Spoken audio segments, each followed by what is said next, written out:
नमस्कार, आप देख रहे हैं इलेक्शन कैफ़े। मैं अश्विनी कुमार सिंह। आज के मेहमान हैं सुमित सर, बाबा और पुण्येंदु जी। आप सभी का स्वागत है इस शो में। आज का मुद्दा है आम आदमी पार्टी और कांग्रेस के बीच अलायंस होने की खबर सूत्रों के हवाले से अभी तक आ चुकी है। सूत्र सभी के एक जैसे ही हैं। माना जा रहा है कि यही अलायंस का जो फिगर अभी दिया जा रहा है वही हकीकत में भी होंगे, जो कि अलायंस का फार्मूला शायद 1-2 दिनों में फॉर्मली अनाउंस हो जाएगा। फार्मूला ये है कि 4 और 3, यानी दिल्ली में 4 आम आदमी पार्टी और 3 कांग्रेस। ऐसे ही कांग्रेस आम आदमी पार्टी ने हरियाणा में सीट मांगी है, गुजरात में सीट मांगी है और चंडीगढ़ की सीट छोड़ दी है। ये लगातार तीसरा दिन है। देखें कि इंडिया अलायंस के लिए खुशखबरियां हैं। कल हमने समझा, हाँ मतलब ये बोल सकते हैं मूवमेंट है जो इनके लिए अच्छी बात है। अभी तक सब कुछ नेगेटिव हो रहा था, सब लोग छोड़ के जा रहे थे, लेकिन ये पॉजिटिव हो रहा है। आपको लगता है कि दिल्ली, यूपी, बड़े बड़े स्टेट्स में अब अनाउंसमेंट हो रहा है जबकि हो जाना चाहिए था, इसका ग्राउंड पे रियलिटी में फ़र्क पड़ेगा? क्योंकि दिल्ली की 7 की 7 सीटें पिछले 2 बार से भाजपा जीत रही है। विधानसभा में आप अच्छा करते हैं, लेकिन लोकसभा में लोग आपको नहीं चुनते हैं। आपने कहा अश्विनी कि पिछले कुछ दिनों 2-3 दिनों से अच्छी खबर आ रही है, तो जरा ग्रह नक्षत्र चेक कराइए। स्टार्स ने रास्ते बदले हैं क्या? जो राहुल गांधी और अरविंद केजरीवाल और अखिलेश यादव के स्टार्स अच्छे हो गए। खैर, जोक्स अपार्ट, देखिए, ये मरता क्या ना करता की स्थिति है। अगर ये अलायंस नहीं करते ना तो ये कहीं के नहीं बचते। तो ये बहुत ज़रूरी था अखिलेश यादव के लिए भी, अरविंद केजरीवाल के लिए भी और राहुल गांधी के लिए भी, कि आप एक दूसरे को एडजस्ट करते।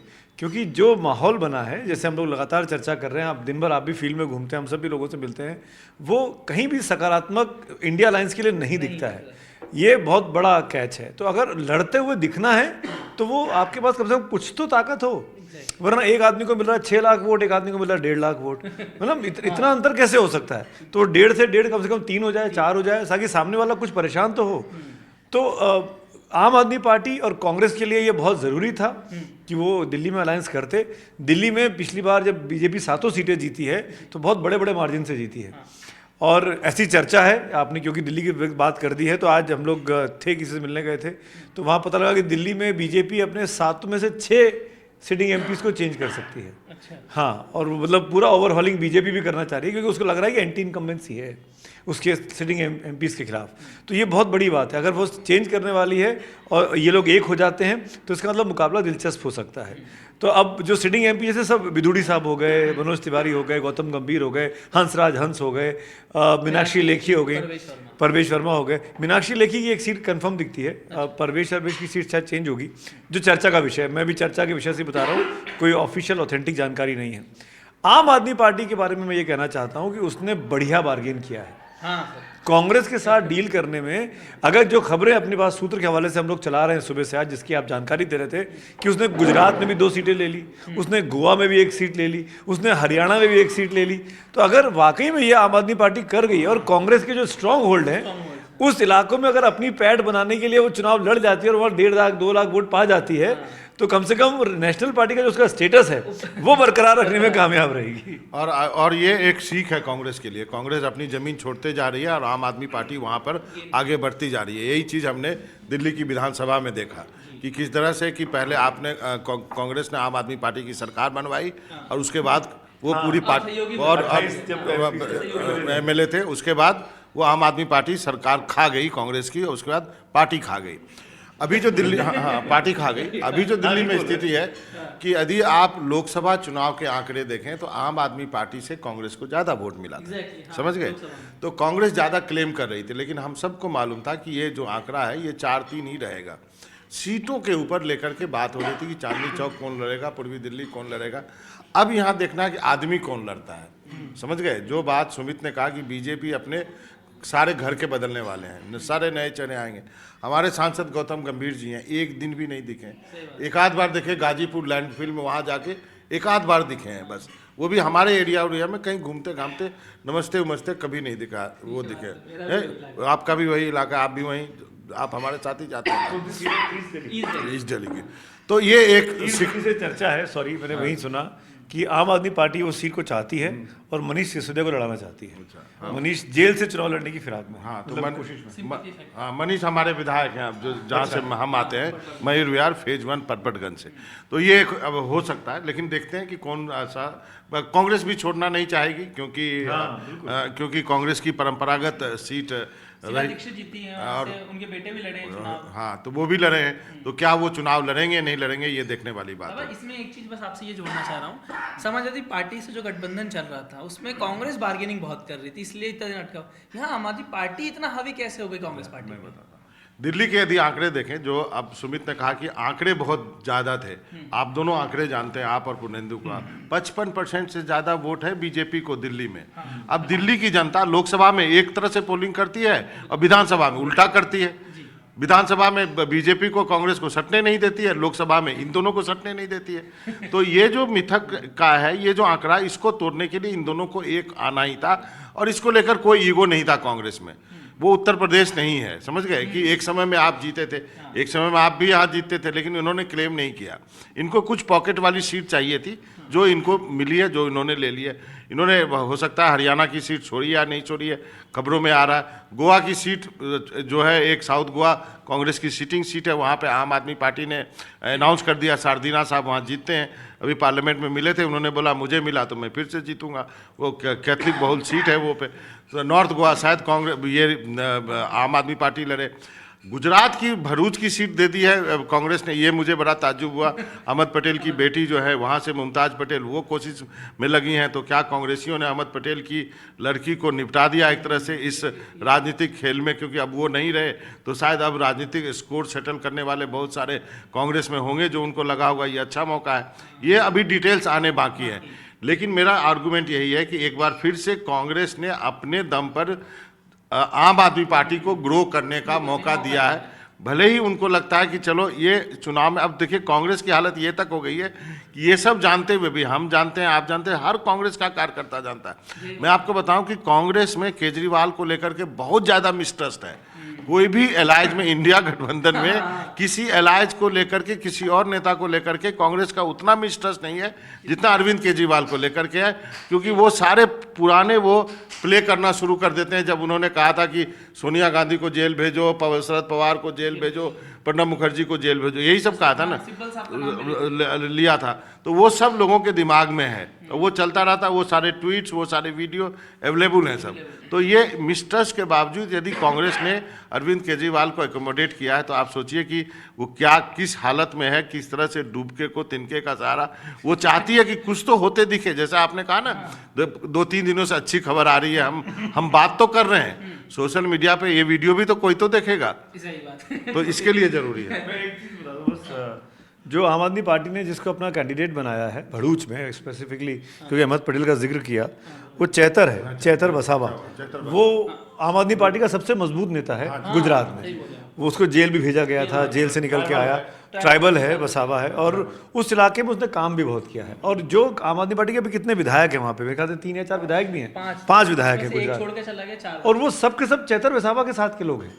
अगर चैतर वसावा को टिकट नहीं मिला उसकी पसंद की सीट पे, तो 4-5 लोग जो हैं वो भाजपा चले जाएंगे। जैसे सर इसमें ये बड़ा क्रिटिकल मामला है। तो जैसे इसमें ना केजरीवाल जब गए थे गुजरात दौरे पे, तो उन्होंने वही अनाउंसमेंट कर दिया था कि हमारे कैंडिडेट, मुझे लगता है वो एक अनाउंसमेंट के कारण वो सीट वहाँ वो मांग रहे हैं। अगर वो नहीं अनाउंसमेंट करते ना, तो मैं जो कह रहा हूँ ना कि वो विधायक सारे के सारे भाजपा में चले जाते, क्योंकि बीजेपी का ऑपरेशन कमल हमेशा चलता रहता है। वो 24 घंटे 24/7 की बात है। तो चैतर वसावा को साथ रखना कांग्रेस के लिए भी फायदेमंद है। अगर वो वहां चले गए तो कांग्रेस का ही नुकसान होगा। जो सुमित सर कह रहे थे कि वो जो दीदिया पाड़ा जो सीट है, वहाँ से पहले छोटू भाई वसावा जो ट्राइबल्स के बड़े नेता माने जाते रहे हैं, तो वही सीट थी, और यहाँ से हाँ राजस्थान में भी होल्ड है, उसी सीट से ये जीत के आए हैं इस बार, ये चैतर वसावा जो है। और वो उनकी जो ये सीट है, ये भरूच लोकसभा का पार्ट है, इस वजह से आम आदमी पार्टी ने वो क्लेम किया है उनको। और ये भावनगर सीटें, ये आसपास की सीटें हैं, ट्राइबल वोट्स की एक अच्छी संख्या है, तो इस वजह से उनका क्लेम बनता था। और वैसे भी अगर आपको 26 में 2 सीटें देनी हैं तो कहाँ देंगे, जहाँ पर उनका एक विधानसभा के आधार पर जो बेस है, क्योंकि लोकसभा में तो कोई परफॉर्मेंस था नहीं, विधानसभा में ही कुछ उन्होंने अच्छा किया है। 13% वोट लगभग उनको मिले थे आम आदमी पार्टी को, 5 सीटें जीती। हालांकि अगर हम रिकॉर्ड में देखें तो ये भरूच की सीट आखिरी बार अहमद पटेल ने जीती थी 1984 में, उसके बाद से कांग्रेस को जीत नसीब नहीं हुई है। यही हाल भावनगर का है। तो ये 8-9 बार से ये सीटें ये बीजेपी लगातार जीत रही है। तो बहुत ज़्यादा वहाँ पे उतनी गुंजाइश नहीं है, और 2 बार से तो 26-0 का स्कोर बन रहा है। अब सवाल है क्या ये गठबंधन उस स्कोर में कुछ कम कर पाएगा 26-0 को, वो कोई 1-2-3 खाता खुले, कहीं कुछ बात बने। तो बात जो हो रही थी कि परसेप्शन की, क्योंकि नई दिल्ली में भी मतलब दिल्ली की जो 7 सीटें हैं वहाँ पर भी वही हाल है कि 2 बार से 7-0 का स्कोर है। और दिल्ली एक ऐसा स्टेट है जो एक बेलवेदर स्टेट है, जो दिल्ली जीतता है वही देश पर राज करता है। 1-2 अपवादों को छोड़ दें तो दिल्ली में जिसकी सरकार बने, और दिल्ली लगभग क्लीन स्वीप वाला मामला होता है, 7-0, 6-1 इस तरह के ही आंकड़े आते हैं। बहुत वहाँ पे ये नहीं कि 4-3 या इस तरह का आंकड़ा है। लेकिन मुझे लगता है कि ये इंडिया गठबंधन के हिसाब से एक अच्छी खबर है, क्योंकि सहमति बन रही है। और बाबा मैं अभी कहीं फ्लैश देख रहा था कि शायद तृणमूल से भी इनकी बातचीत हो रही है। इस पे आप ज्यादा प्रकाश डालेंगे? जी, मेरी जानकारी है तृणमूल से भी बातचीत हो रही है। और वो जो एक्चुअली हम ना खबरों में जीते हैं ना, 24 आवर न्यूज़ में जीते हैं, तो हमें लगता है कि जल्दी जल्दी खबर आनी चाहिए। राजनीति जो है ना वो बहुत ठंडा करके खाने की चीज़ है, समझ गए। अब बीजेपी का कोई आता है तो लेकिन उसके पीछे का होमवर्क हम भूल जाते हैं कि भाई साहब कब से इन्होंने मेहनत किया जो अभी जाके हमें दिख रहा है। तो ये आपको दिखेगा, वहाँ भी आपको दिखेगा। 3 सीट मेरी जानकारी में 3 से 4 भी हो सकती है। 2 मैं तो सीट भी बता सकता हूँ। एक तो अधीर की सीट है, वो तो जीती हुई है। एक सीट जो उन्होंने मालदा की जीती है। मालदा पूरब की जो भी सीट है ना, मालदा दक्षिण की, दोनों सीट पे यदि आप देखें तो वो अभी तृणमूल की सीट नहीं है, वो बीजेपी की सीट है। तो मालदा पर यदि आप तृणमूल और कांग्रेस का दूसरी सीट जो है, जो हार गई थी कांग्रेस, वो देखें तो आप वोट आप जोड़ेंगे तो वो श्योर शॉर्ट सीट है। और एक सीट जो है ना वो रायगंज, जो कि एक और सीट है रायगंज, वो देने के लिए तैयार हो जाएगी दीपा दास मुंशी को। तो ये हाँ, तो ये 4 हाँ पीआरडी की। मैं ये कह रहा था कि बात इंडिया अलायंस की नहीं है। अभी बीजेपी में भी तो सीटों को, अब देखिए बिहार को देखिए, बिहार में सरकार 28 जनवरी को शपथ लिया नीतीश ने, आज हमारी हो गई 22 फरवरी। मंत्रिमंडल का विस्तार तब से अपेक्षित है। बिहार में एक और खबर है, हाँ। मंत्री वो जो है सरकार जो है वो विधानसभा भंग होने की बात हो रही है। आपको ये बता दूं, और 7 इलेक्शन होने की बात हो रही है। ये बात आरजेडी कैंप से आ रही है। आरजेडी कैंप से आ रही है। तेजस्वी ने इसको लेकर ट्वीट किया है, उनका भाषण भी आ रहा है। और बाबा तेजस्वी की सभा में जिस तरह से भीड़ आ रही है और जो कॉन्फिडेंस दिख रहा है तेजस्वी का, बॉडी लैंग्वेज है, अब उसको आप लोग बताएंगे कि मतलब उसका जमीन पे क्या असर होगा और वोट में लोकसभा चुनाव में क्या कन्वर्ट होगा। लेकिन महाराष्ट्र में भी अब इनकी सीट शेयरिंग की बात फाइनल नहीं है, क्योंकि इन्होंने जिस तरह से एक कुनबा जोड़ लिया है, एनसीपी भी है, शिवसेना भी है, बीजेपी भी है, और भी कुछ अलायंसेस के साथ इनकी बात है। वहाँ पर जो है वो शिंदे गुट के सीटें लेने के चक्कर में है, वहाँ पे उनका झगड़ा है, क्योंकि बीजेपी झगड़ा है। और बताया जा रहा है कि नीतीश के साथ अब ये पिछली बार उन्होंने 17 सीटों पर फाइनल किया था, 6 सीटें एलजेपी को दी थी। अब इस बार शायद नीतीश की सीटें कम करने की बात है कि वो 17 से कम करने, क्योंकि उस पे सुमित के पास कुछ जानकारी है वो देंगे। लेकिन मैं आपने तेजस्वी का नाम लिया तो मैं आपको बता देता हूँ, तेजस्वी 2.0 बिहार में कहा जा रहा है। उसने पूरे बिहार की राजनीति का परिदृश्य एक तरह से ना बदलने की कोशिश में लगा है। जिस ढंग से उसने नौकरियां बांटी और जिस ढंग से कल एक फोटोग्राफ छपा है, बिहार के सारे अखबारों में छपा है कि प्रेम में बेटी को लेकर के जा रहा है और सबको नमस्ते करो, नमस्ते करा रहा। बहुत छोटी सी बच्ची है। कभी आपने सोचा था कि बिहार का कोई पॉलिटिशियन अपनी बेटी को लेकर के प्रेम में लेकर के जाएगा और कि मैं जा रहा हूँ आज रैली करने के लिए और टाटा बाय बाय करके जा रहा हूँ? तो वो जो ऑप्टिक्स है ना, वो लड़का भले ही उम्र उसकी 30-34 साल की है, लेकिन वो उसको बदलने में लगा हुआ है। और ये एक टर्निंग पॉइंट है बिहार की राजनीति के लिए। जो अभी बात हो रही है ना कि विधानसभा भंग करके चुनाव 7 करा लिया जाए, ये ब्लफ देने की कोशिश हो रही है कि इसको ज़्यादा टाइम ना मिले। मैं इसमें एक चीज़ ऐड करना चाहूँगा। बाबा ने बिल्कुल ठीक कहा। तेजस्वी यादव में उम्मीद है कि उसकी उम्र 30-32 साल की है, वो बिहार की राजनीति में अगले 50, 60, 70 साल तक मौजूद रहेगा। बाकी आप उनके कंटेम्प्रेरीज देखिए, नीतीश कुमार ऑलमोस्ट जी लिए अपनी पॉलिटिकल लाइफ। बीजेपी के खेमे में अगर आप आएंगे तो सुशील मोदी जी लिए, नित्यानंद राय का करियर 5-7 साल का बचा होगा पॉलिटिकली स्पीकिंग, है ना। मतलब मैं कह रहा हूँ कि सब लोग वो अगली पीढ़ी के नेता हैं जो ऑलमोस्ट डिक्लाइन पे हैं। सम्राट को इसलिए उन्होंने हाँ, सम्राट को इसीलिए खड़ा किया, सम्राट को इसीलिए खड़ा किया कि तेजस्वी के मुकाबले कोई तो रहे। तो इसीलिए तेजस्वी के साथ उम्मीद है। प्लस वो परिवार का, भले आप कितना परिवारवादी कहो आरजेडी को, उस परिवार का बिहार के अंदर अपनी पहचान है, अपना दबदबा है। पर हाँ, मैं ये इस बात को दिल से मानता हूँ कि तेजस्वी को इस पे काम करना चाहिए कि परिवारवाद को आगे ना बढ़ाए वो। और वो कैसे करेंगे, कैसे अपने भाई बहन और इन सब से पार्टी को चंगुल से छुड़ाएंगे, ये बहुत इंपॉर्टेंट है। अगर वो नहीं करेंगे ऐसा तो उनके लिए लंबी राजनीति करना मुश्किल हो जाएगा, क्योंकि हिंदुस्तान का वोटर ना अब समझदार हो गया है। उसको ये सब चीज़ें खटकती हैं कि यार एक ही परिवार का है, हम लोग नहीं बनेंगे क्या, हमारा आदमी प्रधानमंत्री नहीं बन सकता, मुख्यमंत्री नहीं बन सकता, सब तुम्हारा ही बनेगा। तो ये चीज़ें ना, क्योंकि एजुकेशन हो गई है, क्योंकि सोशल मीडिया की अवेयरनेस हो गई है, तो आपको एस्पिरेशन जगाने के लिए ये मैसेजिंग क्यों होती है कि मुख्यमंत्री रेड लाइट पर रुकेंगे, मुख्यमंत्री का कारवा जो है वो आम आदमी की तरह चलेगा, वो छोटी गाड़ी में रहेंगे, वो सरकारी घर में 2 कमरे का मकान लेंगे। ये सब क्यों होता है? ये परसेप्शन के लिए होता है। जनता को ऐसी चीज़ें सूट करती हैं, पसंद आती हैं कि हमारे बीच का आदमी है, तो वो हमारे बीच का आदमी दिखने के लिए राजनीति को ऐसे करना पड़ता है। कमिंग बैक टू आम आदमी पार्टी और कांग्रेस का जो अलायंस हुआ है, मुझे ऐसा लगता है, जो कि बहुत क्रिटिकल है आने वाले वक्त में, कांग्रेस के लिए दिल्ली बहुत इंपॉर्टेंट स्टेट है। जैसे आपने कहा ना, जो दिल्ली जीतता है वो सब कुछ जीतता है, वो दिल्ली पर राज करता है। अगर आज मुझे नहीं पता कि कांग्रेस पार्टी ने क्या तैयारी कर रखी है असेंबली चुनावों की, क्योंकि दिल्ली में चुनाव असेंबली का आएगा अगला। तो वहाँ क्या करेंगे, वहाँ क्या करेंगे? अभी मतलब आप साथ में लड़ेंगे, फिर दिल्ली की जनता समझती है इस बात को। दिल्ली की जनता पढ़ी लिखी जनता है, दिल्ली की जो जीडीपी है देश में सबसे अधिक जीडीपी के स्केल पे आता है। तो आप अभी अलायंस के लिए एक हो जाएंगे, लेकिन जब विधानसभा आएगा फिर आप एक दूसरे को गाली देने लगेंगे। क्या ये दिल्ली की जनता को समझ में नहीं आएगा? इसमें सुमित सर, मुझे लगता है कि जनता समझती है, कुछ अलायंसेस स्ट्रेटजिक अलायंसेस होते हैं, जैसे कि केरल में लेफ्ट और कांग्रेस एक दूसरे के खिलाफ लड़ते हैं, वहीं वेस्ट बंगाल में कई बार उनका अलायंस होता है। वेस्ट बंगाल या बिहार या वो 2 अलग अलग स्टेट की बात है। हाँ। एक ही स्टेट में 2 अलायंस की बात है कि लोकसभा में अलायंस है, विधानसभा में नहीं है। मैं इसकी बात कर रहा हूँ। नहीं, लेकिन केरल में भी लेफ्ट और कांग्रेस का अलायंस नहीं होता है। हाँ। नहीं, मैं वही हालांकि घी कहाँ गया दाल में आखिरकार गया, वो अलग लेकिन बात है। एक ही जब आप देखिए, लोकसभा में पार्टी आएंगे तो- मतलब लेफ्ट अलायंस वहां पर एक दूसरे के खिलाफ हैं, और आपको पता है केरल की पॉलिटिक्स किस तरह ये बात जो है पंजाब पे लागू होती है कि रणनीतिक तौर पे पंजाब में कांग्रेस और आम आदमी पार्टी ने ये डिसाइड किया कि हम दोनों एक दूसरे के खिलाफ लड़ेंगे, क्योंकि वहां पे 8 सांसद कांग्रेस के हैं और जो है और 42% वोट विधानसभा में आप आदमी के है, 80 से ज्यादा उनके विधायक हैं। तो वहां तो अलायंस हो ही नहीं सकता था ना। कैसे अलायंस होगा? सिक्का उछाल के तो नहीं होगा। तो उन्होंने किया, ये डिसाइड किया कि हम दोनों एक दूसरे के खिलाफ लड़ेंगे, जिससे अपोजिशन को स्पेस ना मिले, जिससे कि और हम जीतेंगे तो हम इंडिया अलायंस में ही है, चाहे आप जीतें चाहे हम जीतें, ये दोनों को सूट करता है। लेकिन वो जो सुचिता की बात कर रहे थे ना कि रेड लाइट पे रुकेंगे, अभी राजस्थान में शुरू किया, क्योंकि राजस्थान चैनल पे मैं बुलेटिन करता हूँ, तो इसलिए तो एक समय केजरीवाल भी यही करते थे।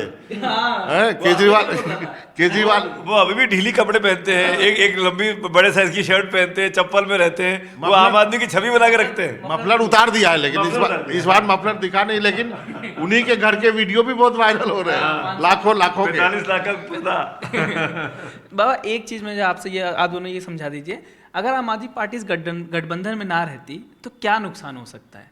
क्योंकि आप जब इंडिया अलायंस, क्योंकि जैसा आपने कहा कि मिस्टर सबसे ज़्यादा केजरीवाल पे, ये दूसरी मीटिंग में ही साबित हो गया जब इंडिया गठबंधन की मीटिंग थी कि केजरीवाल ही हैं वो जो बाहर भेदी खबर निकाल सकते हैं। सवाल ये है कि पंजाब में आप अलायंस करने वाले नहीं हैं, तो वहाँ कोई सवाल ही नहीं था कि आप तीसरे को अपोजिशन को मौका देते। दिल्ली में सेकंड पार्टी कांग्रेस है, थर्ड पार्टी क्यों वो मौका दिए भी नहीं जानती।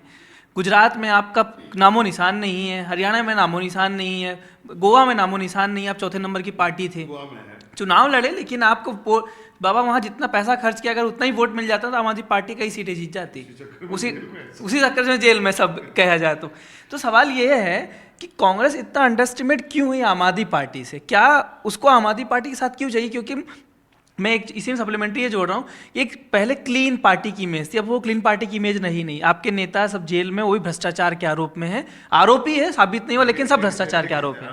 बात कर ले फिर मैं बता। नहीं, मुझे आपने भ्रष्टाचारी वाली बात कही ना, वो तो चुनाव लड़ने का एक एजेंडा था अरविंद केजरीवाल का, अपने आप को साफ सुथरा दिखाना, बाकी सबको करप्ट दिखाना।